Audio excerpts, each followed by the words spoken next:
Hi, and welcome to this 30-minute talk on somatic resourcing, a trauma-informed approach to breath and bodywork. So my name's Kate Williams, and I'm a trauma therapist and a bodyworker, yoga teacher, and a breathwork coach. I'm trained in sensory motor psychotherapy and also EMDR therapy. I've got a real passion for somatic resourcing because of how it supports that bottom-up approach to working with the body. This workshop, it will be aimed at the practitioner, with the practitioner in mind, for those of you leading classes, one-to-one sessions, therapeutic client work sessions, but it's also for the trauma survivor as well. In fact, it's for all of us, because we probably all experience our nervous system being dysregulated. When we work with somatic resources, it can then support us to feel safe in other areas of life. So that's safe within our social support network system, in our relationships, in our work, at home, in other areas of our life. So those other resources that you might have working in a somatic way just further embeds all of those resources and supports you to be present with those. So I'm really excited to be here today. So thank you for the Whole Health Project for having me here and sharing some of my knowledge and resources with you all.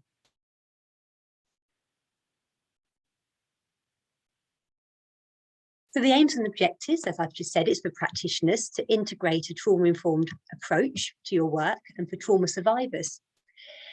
So the objectives: to regulate when feeling overwhelmed or numb, further embody your body, and step back into the flow of life. So when we're really anchored into our body, we can be in the here and now, which is in the flow of life. When we're in a trauma defense, we're often fixed in a certain way of being that might be in fight mode, in flight mode, or in shutdown mode. And then we come into the world from that place. It really limits our options. It limits our capacities for being with other people, for engaging in life, for creativity, for thinking and relating. So when we are in our body, we're in the flow of life. So why trauma-informed work? So why bring a trauma-informed approach into the work that you do? We can assume that most people have a trauma history to some degree. We all have trauma in our lives on some kind of continuum. So for some it might be very severe, and for others it might be more relational. It might be attachment ruptured. It might be sort of complex and just many what we call small t traumas along the way. So for any degree, we probably will have some degree of trauma in our history. Trauma-informed work supports dual awareness when we can be with our body and notice, that increasing heart rate, the sweaty palms, that flight response, and know that we're safe. We're holding two things in mind at the same time. We might be able to hold both present and the past, as well as our body and the now. So dual awareness is when we can hold more than one thing in mind at the same time. Whereas in trauma, we're usually just in one fixed state and everything feels frightening. Having a trauma-informed work and practice helps to support clients to be with themselves, to be their own company, their own friend. Often with trauma, the person has vacated their body. So trauma is usually the shadow of embodiment. We're usually far from our body, which means that we're not with our feelings. We might become really dysregulated when we feel sad or grief-stricken or even angry. It might send us into overwhelm or into shutdown. So a trauma-informed approach helps the person to be with themselves. Supports clients and students to feel safe within their body, which is really important, because we can't really function in any great degree if we aren't feeling safe within our body. And to move towards being in the flow of life. So a person can't engage, learn and grow if they aren't feeling safe within their body. And a person can't feel safe in a relationship, however safe that relationship is, if they aren't feeling safe within their own body. And we might find, those of you that do one-to-one work, where you might know that you're a very empathic practitioner, that you can create that environment of safety, that non-judgmental environment, a very welcoming, warm environment. And it can be quite confusing when your clients are still feeling really dysregulated and unsafe and maybe stop coming or just can't really open up. It can be quite confusing. That person needs to be able to feel safe within their body. And that's where somatic resourcing comes in. It supports that sense of safety, and then they can open up to relationship. So we're going to start together with a really, really lovely holding and containing exercise. This comes from Peter Levine. What we find with trauma is that the hallmark of it is feeling really out of control. There's usually overwhelm and sometimes shut down as well. Holding and containing helps us to kind of hold that all in and to be with ourselves. And I really love these exercises. And what I really like about these is that it can incorporate a sense of play and curiosity as well, because we can just experiment. And when we're working with somatic resourcing, it's all about experimentation. Not one thing is going to work for all people. So Peter Levine, it would invite you just to place a hand on your forehead. So just do this with me. And you can spend lots of time doing this by yourself or with a client. And then place the other hand at the back of your head. And we can have floating hands where we're not sort of grabbing too much. We just got a nice floating but contact with the hands. And you can have a sense of almost lifting the head up without pulling it up. There's a real subtle lifting. So you're just cupping the occiput bone at the back of the head, taking a breath in.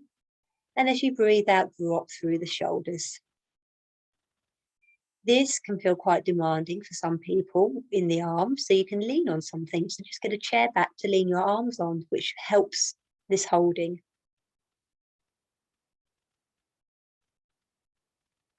Just take a couple of breaths. Bring one hand to the heart. And just notice which hand you left behind. And another hand to the belly. So as you breathe in, there's a sense of your hands separating. And as you breathe out, coming together.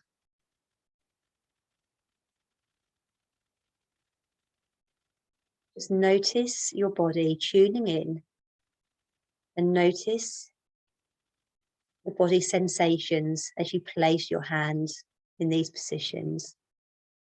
Maybe your body wants some weight and a firm holding, or maybe it wants this floating where we can give space for the breath and the body to move. Be curious to which hand moves more as you breathe.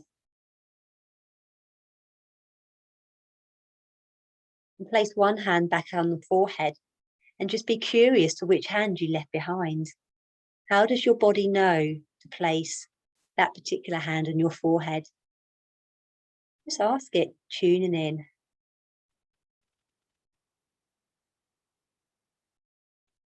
Be aware of the breath. Bring the other hand on top of the head. And again, just bring the chin back, lengthen through the back of the spine. So we're not leaning into the forehead.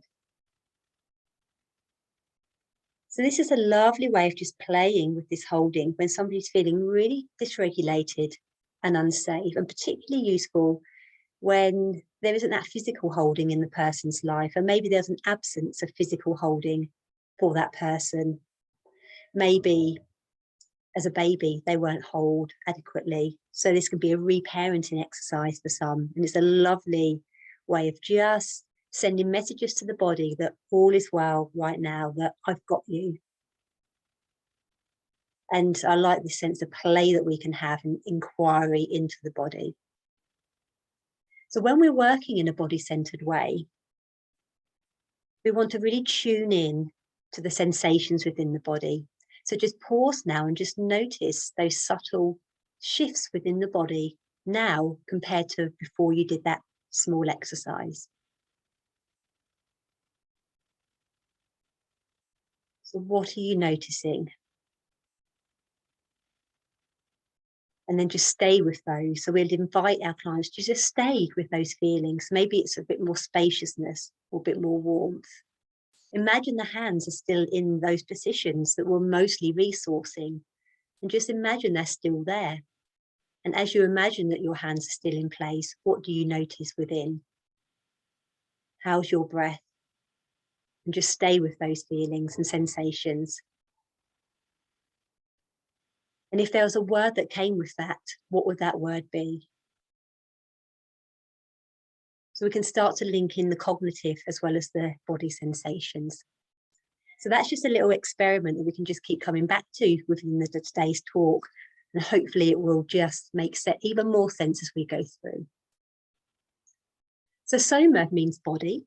And when we're working with the body, we call it bottom-up processing or bottom-up work because it's working from the body. So trauma is a bodily response. The trauma response, it happens in that primitive part of the brain, which sends messages to the body to prime for action or to preserve life as if shut down. So the body might prime for mobilization and running away or to fight. And it's all happening on a bodily level. What usually happens in classical psychotherapy is that we work from the top down. We work by meaning making, by exploring, by talking. That has its purpose as well. We want both, ideally, in therapy.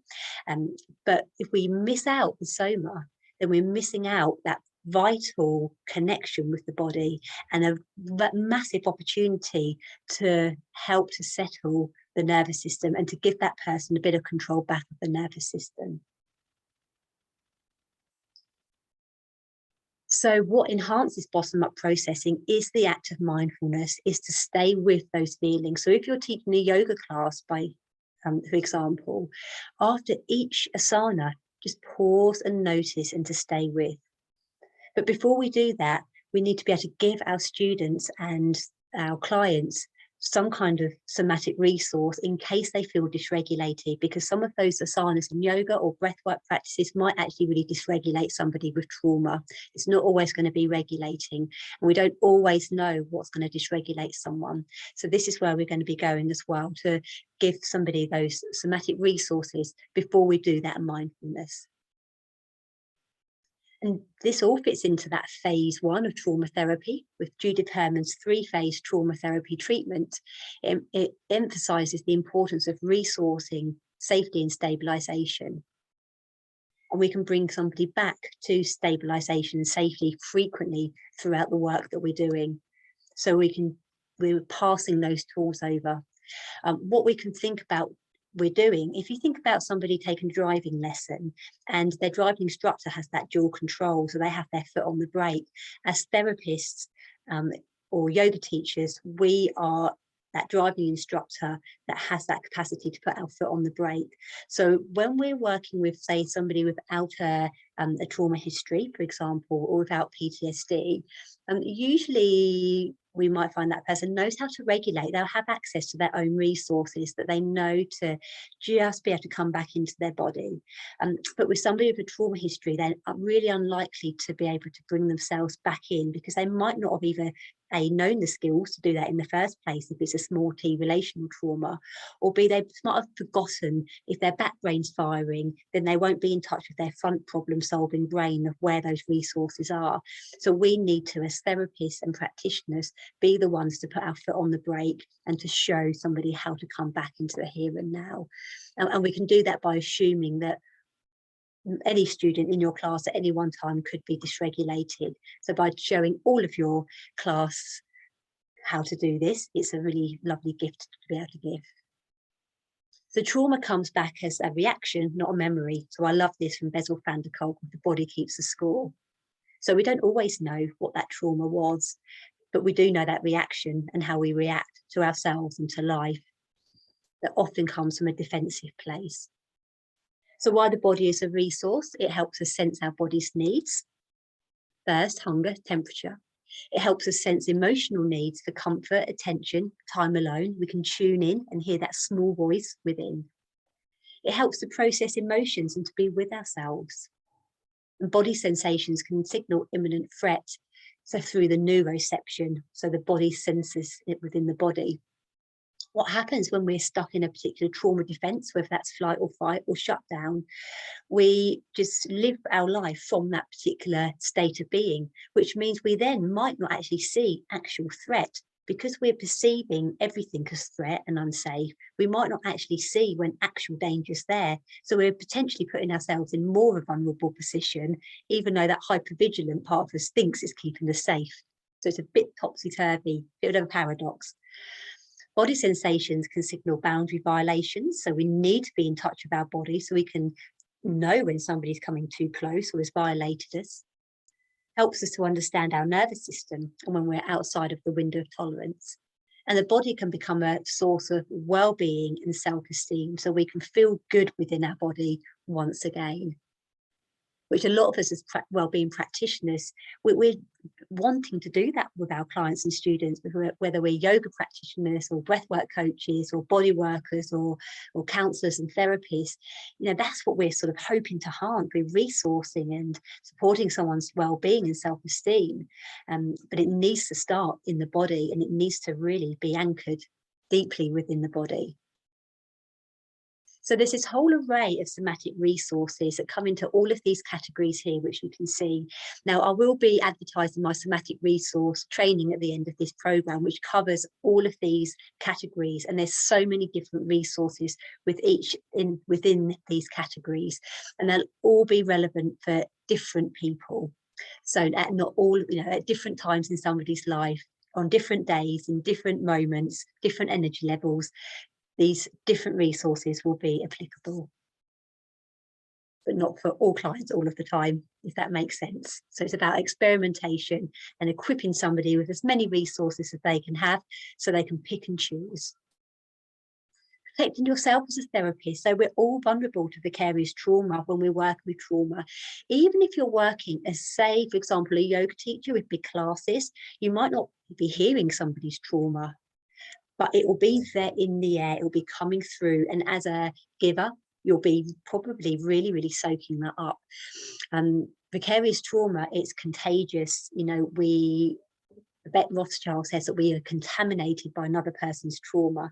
It comes into us, and our nervous system then changes and will take on somebody else's trauma as if it was our own. So what you can do as a practitioner is work on alignment, breath, and grounding. And Bette Rothschild talks about unmirroring ourselves after each session we do, to do something resourcing to unmirror, because our mirror neurons will be taking in all of our clients and students' being states, their nervous system states will be absorbing all of that. So regularly throughout your classes, throughout your one-to-one sessions, or if you're a trauma survivor, just focus on alignment, nice long back, breath, and grounding, and that will support you to not be so vulnerable to vicarious trauma.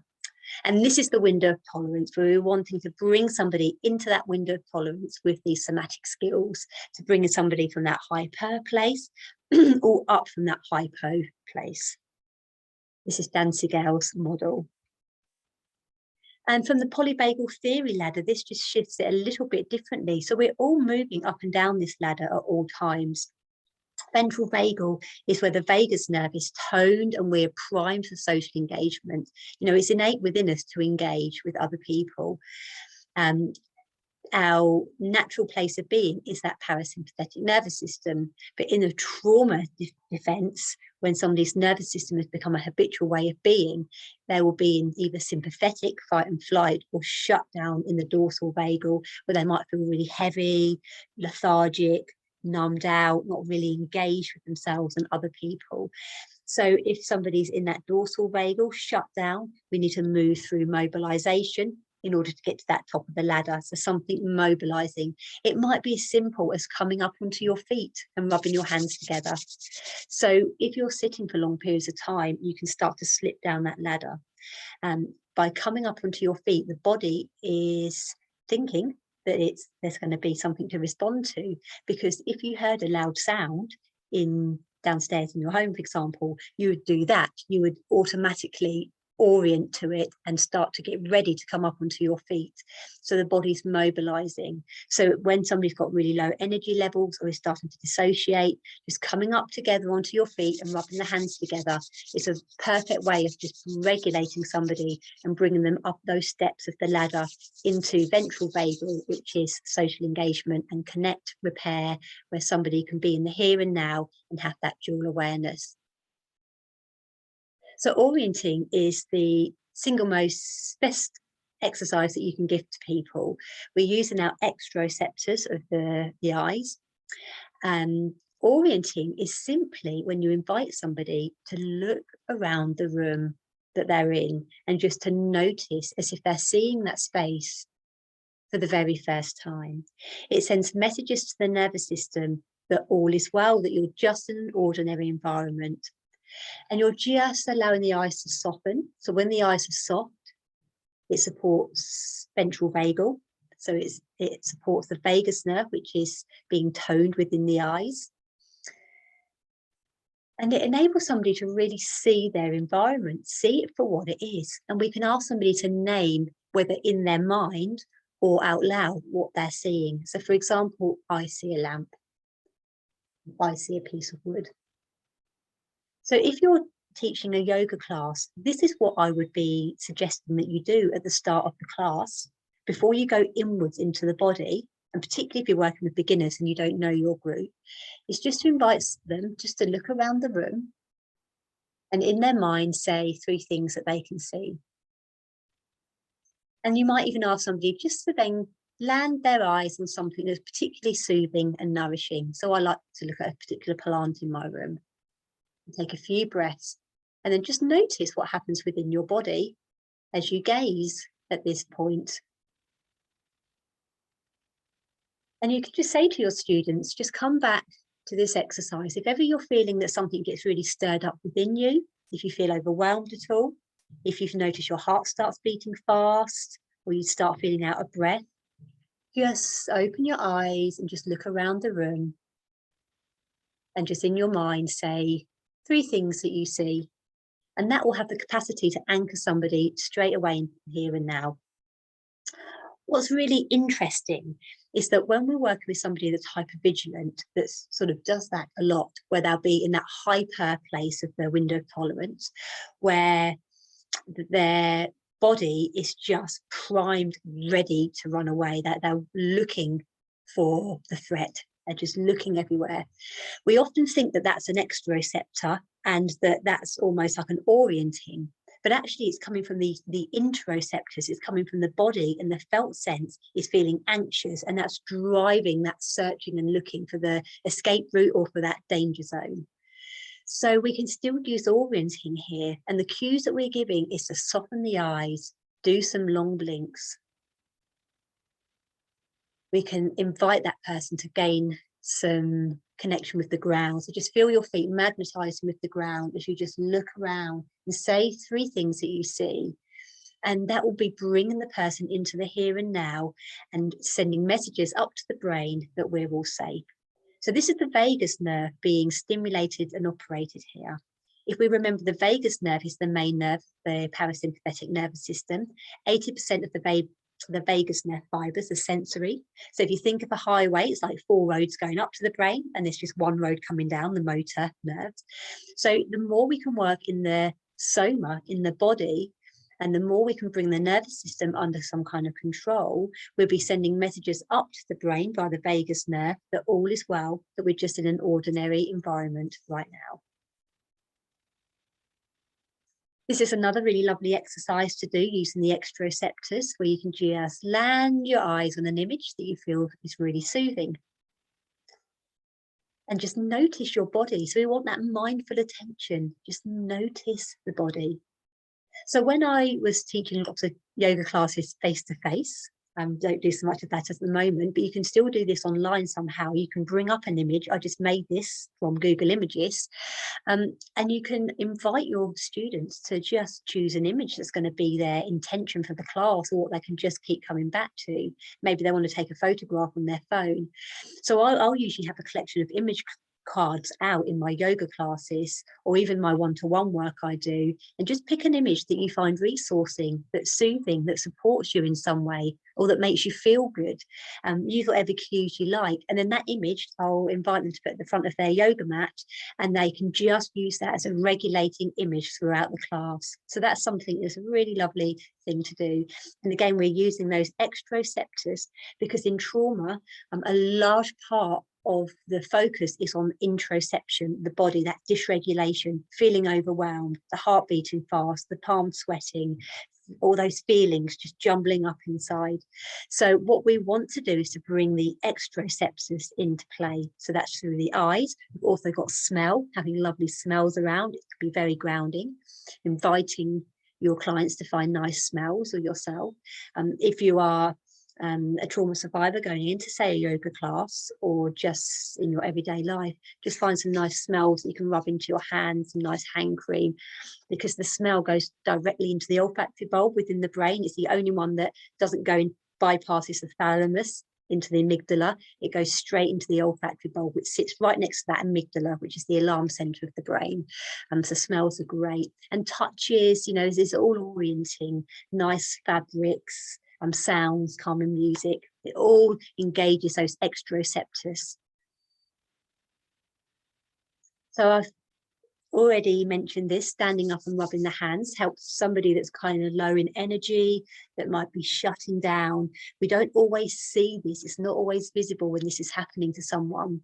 So if you're running a class and it's very, very kind of low energy, and you're doing a lovely, gorgeous, nurturing, restorative class, you could invite people every so often to stand up and rub their hands. It's useful to give autonomy to the class and to say things like, just whenever you want to, just stand up, rub your hands together, or stand up and have a stretch. So they're mobilizing the body. So just inviting that as a normality within your class. It's like, you know, usually say in a yoga class, we might encourage somebody to do a big deep breath and a big kind of breath. Bring in standing up and rubbing your hands together, because if somebody then needs to kind of engage back into the here and now, then they've got that skill and that normality to do that. Grounding is one of the best ways of protecting ourselves from vicarious trauma and bringing ourselves back from dysregulation, particularly when we're up in that hyper, when it's all kind of up here. We might be over worrying, overthinking, ruminating, overwhelmed. We then attach lots of meaning to that. You know, I'm overwhelmed because, and we go into that rumination. Just coming back into your body against the seat, your feet against the ground, is just one of the quickest ways of coming into the here and now. And what we can do, particularly if somebody dissociates, if you're working with somebody that just dissociates, grounding is exteroceptors and grounding are the two best ways of starting to bring someone back into their body. Because if we're working with someone that's on that dorsal vagal, coming into the body is going to be too dysregulating, because they would have exited their body for a reason. So we want to work from the outside in. So the outside in would be seeing, so using those eyes and seeing, maybe using the hands and touching. You can smell, you know, all of those exteroceptors. Now feel your body against the chair, your feet against the floor. So you're bringing in that grounding. And then you can then start to slowly come in. Let's feel the air coming in and out of the tip of the nose. So we're not going into the body too quickly. And this is where it's really important, particularly those yoga teachers in the group, or anyone working with groups, to assume that everyone in the group is going to have some kind of trauma history. And you might have at least one student that's going to have PTSD, that might get really dysregulated. So bring these into all of your sessions and give your students the tools where they can just anchor and ground themselves, and keep coming back to that, that feet against the ground. You know, look around you. If it's not okay to turn within, just look around. And I might particularly be noticing those students in the group that tend to keep their eyes really open, saying Shavasana, and their eyes are open. You know, support this by just rolling your head from side to side and allow your eyes just to sweep over the room and what it's seeing. So you're using that as a resource rather than trying to encourage somebody to close their eyes. You're using it as a resource. Posture is another way, because trauma holds positions within the body, defensive positions. If somebody is in dorsal vagal, it might be like this. We might be slouched, head hanging forward, that heaviness. What happens is that cerebral spinal fluid that runs up and down the spine becomes trapped. Our energy becomes trapped. Also, when we're hunched over, the diaphragm's restricted. We can't take 4 deep breaths in. We know that when the diaphragm is really fully working, those organs go on this lovely journey. So the heart descends an inch with each breath. The kidneys ride up and down 5 centimeters with each breath when we're taking these lovely full deep breaths. Our diaphragm is one of the stabilizing muscles within the body. So when we're just crunched over and we're not using the diaphragm, it can make us feel really unstable in life. We lose that strength, that inner core. So by just supporting that posture and that alignment, we can support that fuller, deeper breath. And also when we just come up into alignment, we start to see what's around us. That might feel really quite scary for some. So we can kind of pendulate between, so let's go back into that natural habitual place, and then just lengthen the spine and just notice. Then go back. So we're kind of saying to the body, I'm not going to yank you out of that position, but let's just play with something different and be curious. And then if you need to go back into that survival defense, that's absolutely fine to do. It's the same with somebody that's really really tense. Maybe their shoulders are up to their ears. And again, it's that very, very static. We might want to just bring in a bit of movement, but we can support that resource by saying, let's just bring the shoulders up to the ears even more. What's that like? Just really tune in and stay with that. What does your body want to do now? And it might be like, oh, it just wants to roll down, or it might actually find that really comforting. So let's just really sense into that and what that feels like. So you're really using the body as a resource here. Self-compassion and kindness, a hand on the heart. We often notice clients will do resource this themselves. And what we need to see is really notice when the person we're working with just goes, oh gosh, I was just so afraid. Okay, let's just stay with the hand on the heart. Let's just breathe in to the hand. How did your body know then just to put your right hand there? Let's just try it with the other hand. Which hand feels more resourcing? Why is that? And you can do some meditations around this, or include some breath work like straw breathing, for example. So it's a really lovely one to do, the hand on the heart. It's known to reduce panic attacks in under a minute, particularly if you link it into a safe place visualization or a resource in place visualization. And you can really tune in to the heart. It releases oxytocin, so it calms down the system. It's an act of self-compassion. But if that feels too much, we might just place a hand on the head, go back to Peter Levine's. So I'm aware that we're coming to the end of the talk now, so I'm just going to show you a couple more slides. This is another lovely one to do, the 4-element exercise. You can give this to your one-to-one clients, or try it yourself. It's great when you're feeling really, really dysregulated. And I like the 4 elements because we can think of the fire, air, water, earth. So earth is grounding. So remember to ground, feet on the floor, bum against the seat, nestling the bum into the seat. And then air, breath. It might be straw breathing, which is really down regulating, where you blow out as if you're blowing through a straw.